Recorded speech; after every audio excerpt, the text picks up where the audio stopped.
friends. Welcome to our next installment of 12 Keys in 12 Weeks, where we are learning how to play our scales and chords in all 12 of our major keys on uke.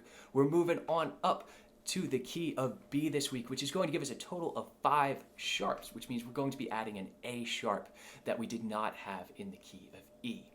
Now to do this, we're going to have to utilize octave displacement again for our major scale, much as we've done with some of the other keys due to the limited range of the instrument. So we're going to start out on the 2nd fret of our A string, on that B right there that we've played many times before. We're going to immediately come back down to play a C sharp on the 1st fret of our C string, and we're going to have a D sharp on the 3rd fret, and then we'll have our open E string, and then we're going to play an F sharp on the 2nd fret, and then a G sharp on the 4th.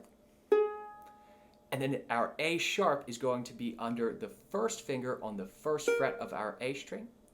And then we're going to resolve that to a B. So if you click on the worksheet down below, you can see those voicings. But this week I really want to talk about a couple other things, as we've been playing these major scales straight through for 5 weeks now. So let's try something new. You'll note that in our broken chord exercise here, it looks a little bit different than the previous weeks.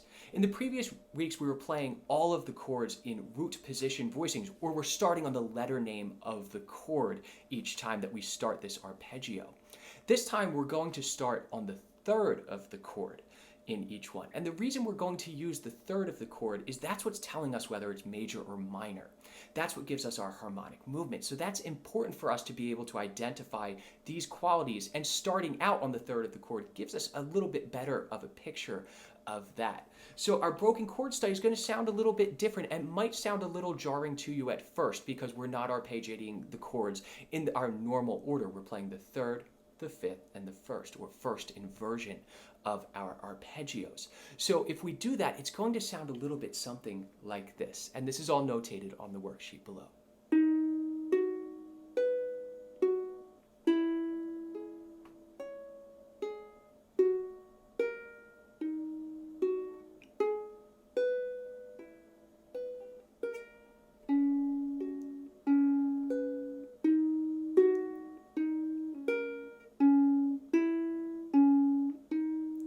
You see, even the resolution at the end there, we're going to end on our D sharp as opposed to B. So it might be a little bit jarring to you. So down below, you'll see also all of the chord voicings here. And as we don't have many open strings to work with, we're seeing a lot more bar chord voicings that are coming into our playing in the key of B. And you'll see that more as we continue to go through the sharp keys and then down back through the flat keys, that we're going to encounter these bar chord voicings.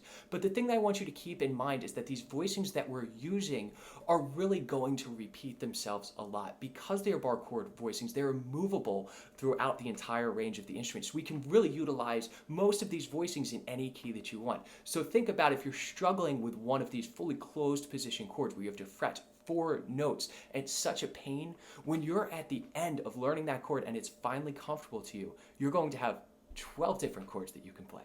Not just one, but 12, because you can move it anywhere on the fretboard. So what I have down below for our song this week, I've arranged a basic chord melody version with some single notes in there of the old tune Careless Love. And it utilizes a lot of these bar chord shapes that we need to get used to. So please check that out down below. I would love to hear your version, and I'll see you all next week.